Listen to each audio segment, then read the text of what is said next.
I'm not sure that if I had been shot down in a helicopter, I would not be able to remember that. I made a mistake in recalling the events of 12 years ago. I want to apologize. I said I was traveling in an aircraft that was hit by RPG fire. I was instead in a following aircraft. We all landed after the ground fire incident and spent 2 harrowing nights in a sandstorm in the Iraq desert. This was a bungled attempt by me to thank one special veteran and, by extension, our brave military men and women, veterans everywhere, those who have served while I did not. I hope they know they have my greatest respect, and also now my apology. I think it hurts Brian's credibility. He's had a pretty good record of being a stand-up journalist, and so this is definitely a blemish on his record. Remains to be seen whether this affects his career. NBC is not saying anything currently.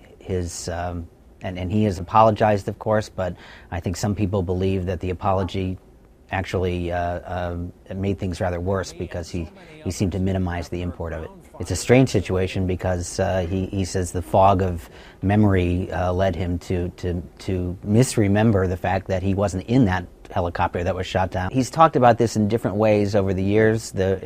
Shortly after it happened, he seemed to remember it correctly. Suddenly, without knowing why, we learn we've been ordered to land in the desert. On the ground, we learned the Chinook ahead of us was almost blown out of the sky.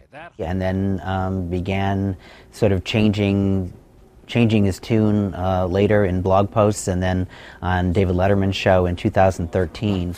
2 of our 4 helicopters were hit by ground fire, including the one I was in. Credibility is so key, and his explanations have even deepened his problems, I think. I think this will mount. I mean, he has a lot of veterans that are very upset with him, which is the reason this story came out.